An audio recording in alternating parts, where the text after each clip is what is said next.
Hej, er I der? Velkommen til. Kom indenfor og se, hvordan det går med vores hingste. I år er det jo lidt anderledes på grund af corona, men vi synes alligevel, I skal se, hvordan det går. Så kig med her.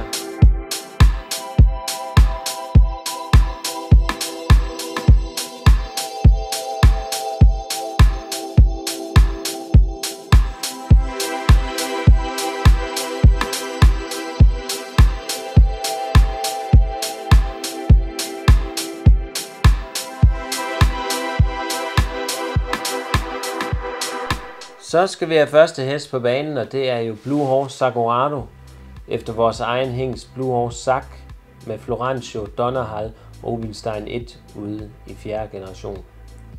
Sagrado han er første følgeårgang i år og har gjort det rigtig godt med super moderne følge, super velgående følge, og også flere af følgene har deltaget i vores følgechampionats finale, og også blevet solgt på auktioner både i udlandet og herhjemme til rigtig gode priser, op omkring de 20.000 euro.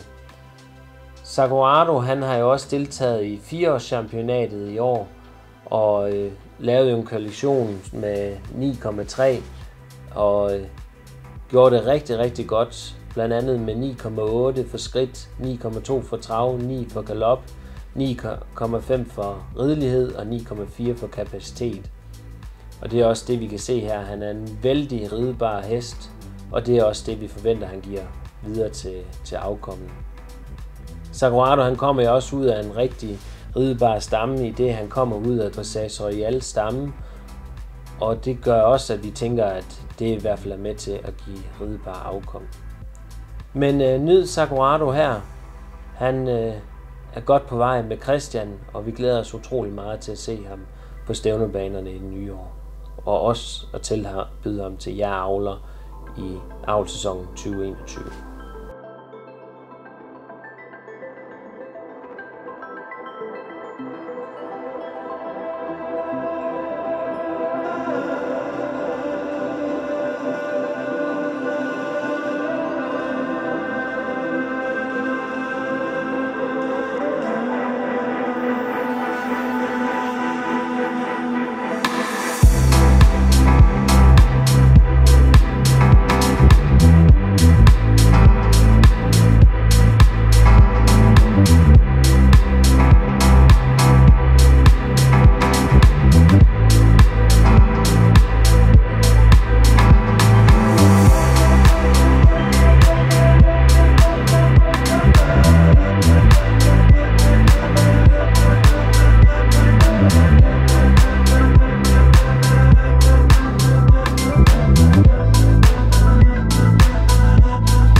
Blue Horse Kingston, han er den næste hingst her på banen, og han er jo efter Clocks Toto Junior, Turbo Magic, Fleming, Nabur ude i 4. generation. Kingston han er jo nu 5 år gammel og har jo været ude og vist sig lidt ved championaterne i år, hvilket han jo har gjort virkelig godt. Han fik blandt andet et 10-tal i trav, han fik 9 for skridt, 9,2 for galop, 9,5 for ridelighed og kapacitet, og sluttede jo faktisk med et samlet resultat på 94,40. Så det synes jeg virkelig, han har gjort rigtig godt. Han udvikler sig utrolig godt med Nana, og det bliver jo selvfølgelig rigtig spændende at følge dem, hvad de kommer til at præstere næste år på stævnebanerne. Kingston han er ude af noget rigtig interessant blod med blandt andet Totelas søn Glocks Toto Junior, som jo gør det rigtig godt med Edvard Gall.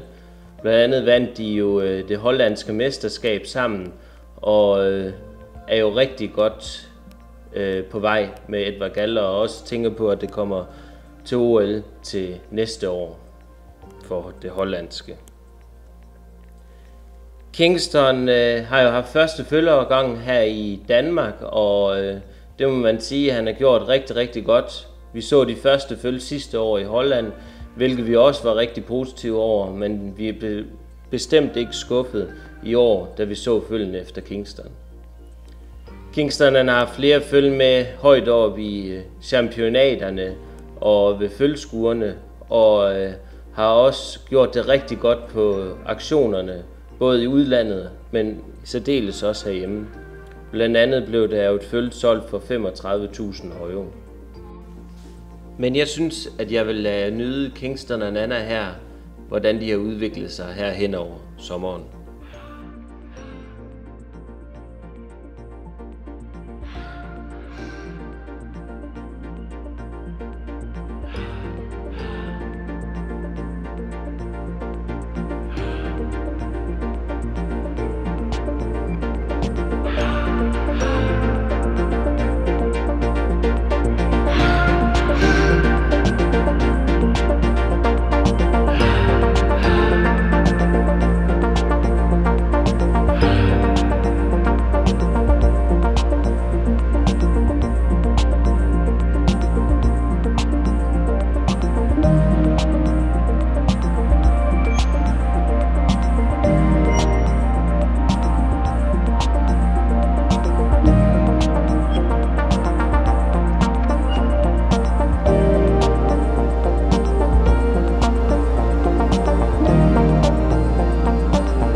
Så skal vi have en ny hingst på banen.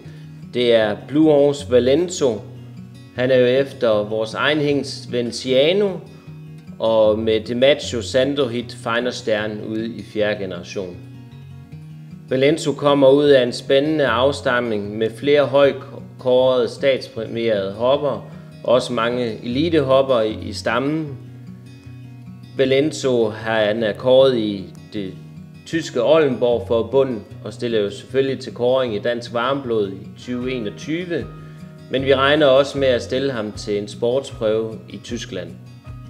Valenzo er en hingst, jeg synes, der er rigtig spændende. Den har meget store gangarter, som I også kan se her. Virkelig en stor galopbevægelse, en stor skridtbevægelse, men særdeleshed en stor trave med stor sving og afskub.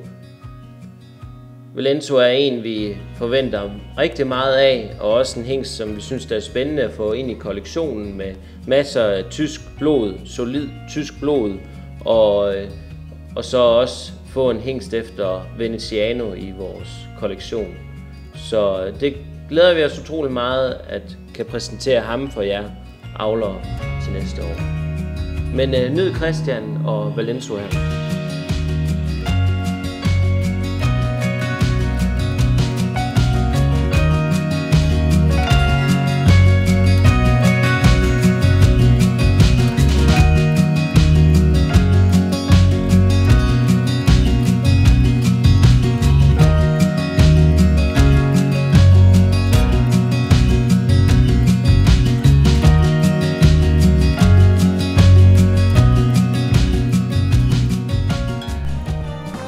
Så skal vi have næste hingst på banen.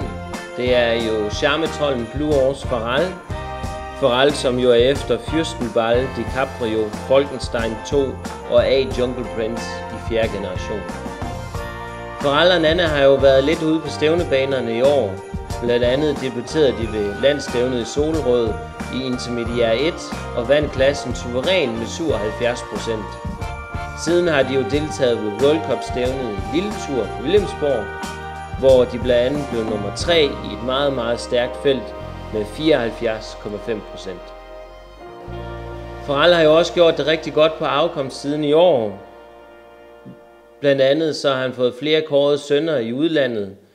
På Hanoveraner-auktionen og kåringen blev der en hingst solgt for 110.000 euro, og ligeledes på den westfæliske kåring i Münster-Handorf blev der solgt en hingst for 250.000 euro, og begge hingste er solgt til store anerkendte hingststationer. Siden er det også blevet solgt en ridehest på den Oldenborg ridehesteauktion for 110.000 euro. Der er stadigvæk stor tiltrækning på Farral og Kom, da de jo har et super temperament, super smidighed og særdeles flot look med stor bevægelse, og de er virkelig ridebare, og det kan vi høre på ryttere, som skal have hest ind i ridning, at de tilegner Farral afkom på den måde. Men kig lidt på Nana og Farral her. Jeg synes, de er rigtig, rigtig godt på vej.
Så kom der en ny unghingst på banen, nemlig Blue Horse Santiano efter Cesuan, Romanov, Don Giuffro, Luxembourg ude i 4. generation. Santiano han er jo lige afsluttet hans materialeprøve sammen med Monte Carlo, hvor han blev nummer 3 med karaktererne blandt andet 8 for skridt, 8,5 for trav, 9,5 for galop, 8,5 for smidighed, 9 for kropsholdning og balance, 9 for ridelighed og indstilling, samt 9 for kapacitet. Det er planen, at Santiano skal fremstilles i dansk varmeblød i 2021, og det glæder vi os utrolig meget til. Santiano han er jo samme mor som Glocks Sonic, som jo går med Edvard Gal og gør det rigtig godt. Så det er virkelig en spændende ungehingst med super præstationsblod i årene. Så nyd Santiano her.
Så kom der lige en lille videohilsen fra Blue Horse Monte Carlo, som jo netop har afsluttet hans hollandske materialeprøve med 88 point og blev nummer 2.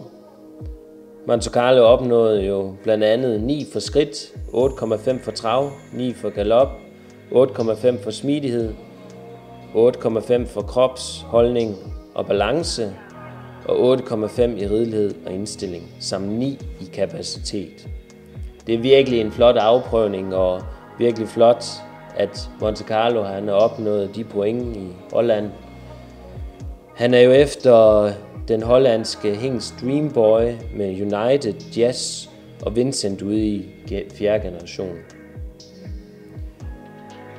Monte Carlo han var jo præmiehingst i Holland og i dansk varmeblod, og er faktisk den mest benyttede ungehingst herhjemme i Danmark. Vi glæder os utrolig meget til at se Monte Carlos følge til næste år, og også tilbyde ham for jer danske avlere. Så nyd Monte Carlo her.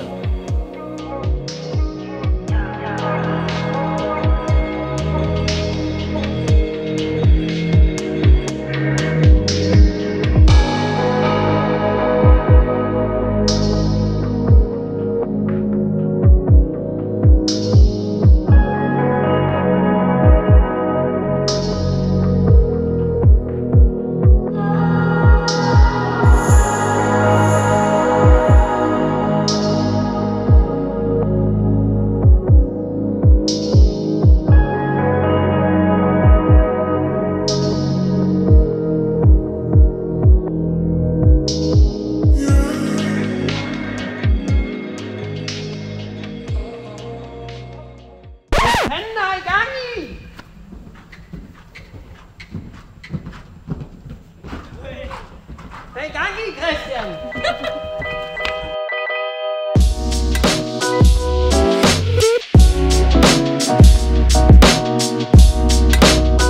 Så har vi fået Blue Horse Visconti på banen. Visconti han er jo efter Vivaldi, Sandro Hit, Brentano 2 og Gotland ude i 4. generation. Viconte kommer ud af en særdeles spændende afstamning, i det hans mor er helsøster til verdenskendte Poetin, som jo er dobbelt bundeschampionats vinder af UVM for 6 år, og solgt for intet mindre end 2,5 millioner euro. Vicontes mor er også helsøster til præmiehingstene Samba Hit 1, 2 og 6. Viconte han er kåret i Oldenborg-forbundet og stiller til kåring i Dansk Varmblod i 2021.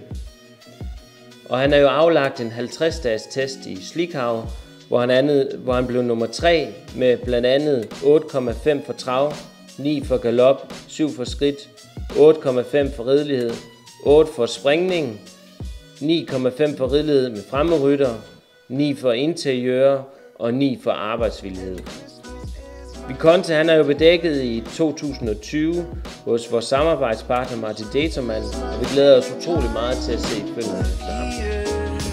Men nyd Christian og Viconte.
Så har vi fået næste hingst på banen. Det er Blue Horse St. Jufro.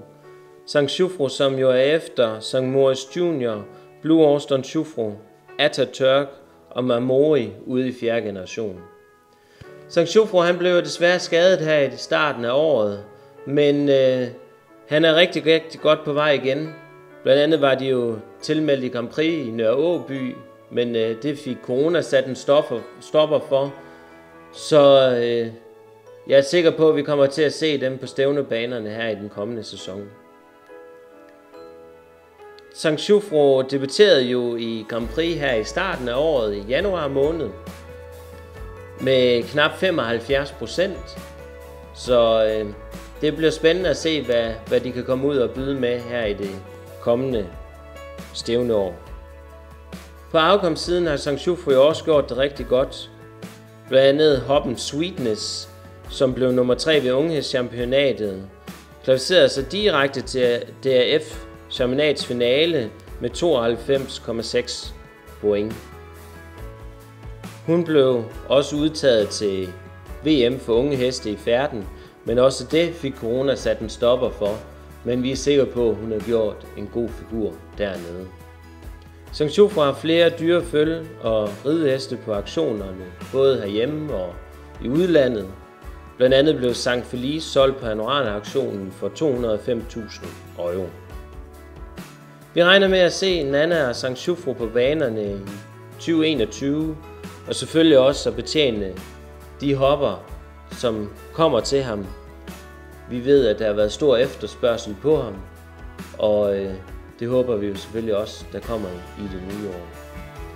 Vi glæder os til en avls- og stævnesæson i 2021.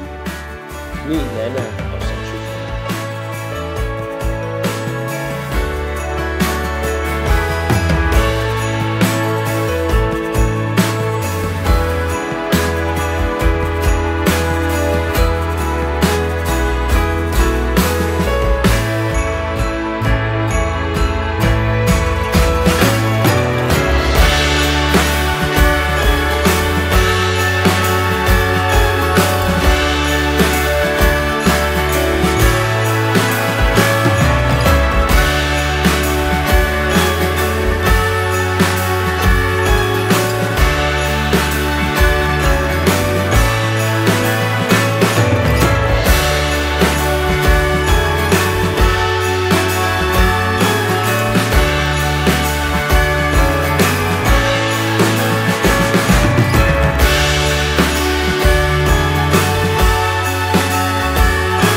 kommer lige en lille videohilsen fra Blue Horse Zachary og Cerveo.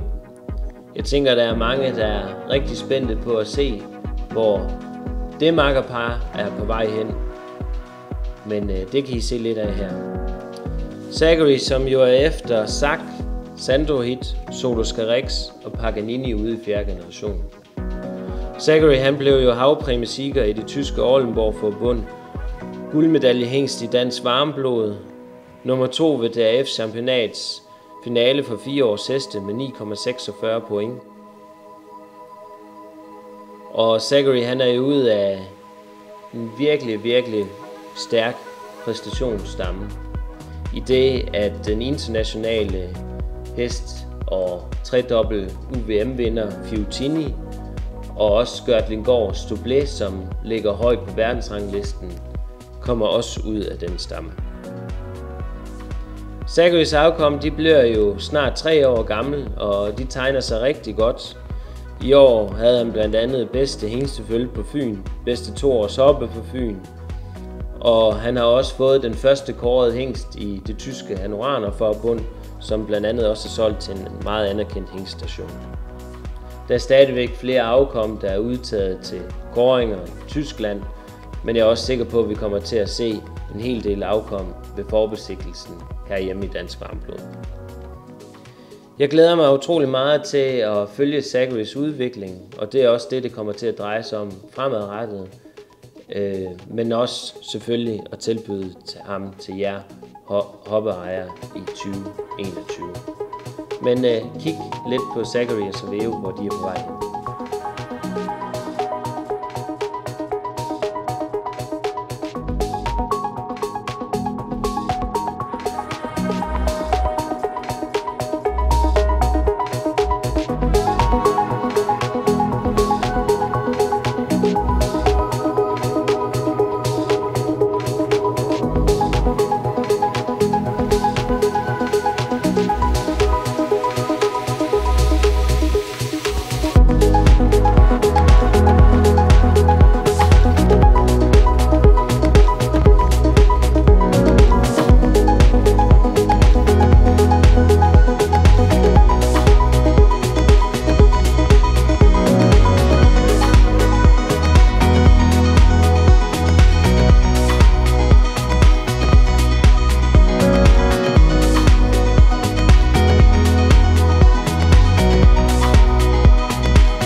Så skal vi se et afkom efter Blue Horse Zachary, Laus Crusader de Nio Weltmeier, som er avlet hos Herr Gefgen i Tyskland. Denne unghingst kommer ud af en stamme med flere kårede sønner og internationale sportsheste, og det er også en unghingst, som vi kommer til at fremstille til forbesigtelsen i Dansk Varmblod. Det, som kendetegner Zacharys afkom, som vi kan se, det er, at der er masser af aktion og smidighed og virkelig et flot look på den. Så nyd denne unghingst her.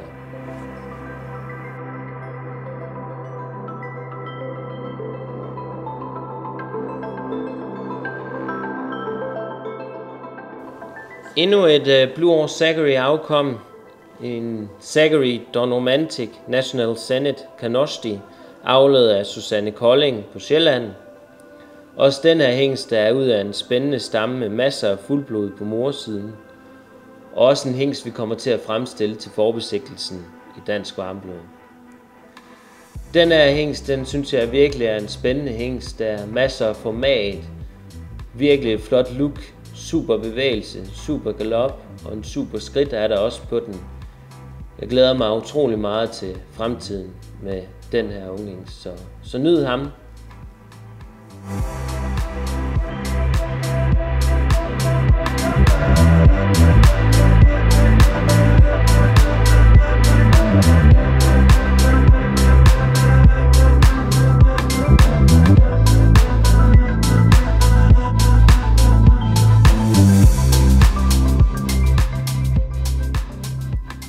Så blev det Blue Horse Fortrons tur.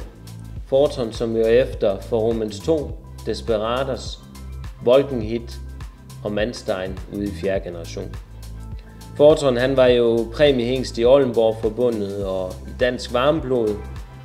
Han deltog her ved 35-dages testen, men var desværre ikke i den bedste fase for Fortron. Han var noget stiv og noget stram. Jeg tror, han har vokset lidt, så derfor kommer vi til at stille ham til en sportstest i Tyskland i begyndelsen af det nye år, fordi vi mener, at Fortron han har et helt exceptionelt gangeretsformåen. Super look og er virkelig en spændende hingst med spændende afstamning til fremtiden. Fortron han er jo efter den lovende Formens 2, som virkelig har præsteret med nogle fine afkom. Morfaren er jo Desperados, som er en af verdens mest vindende dressurheste. Og moderen Down Under, som er B-hest i dressur. Der er masser af S-heste i hoppestammen og flere kårede hingste, blandt andet Don Denio, Dream On og mange flere. Vi kommer til at stille Fortron til kåring i Dansk Varmblod og glæder os utrolig meget til at se hans følge til næste år. Men nyd Christian og Fortron her.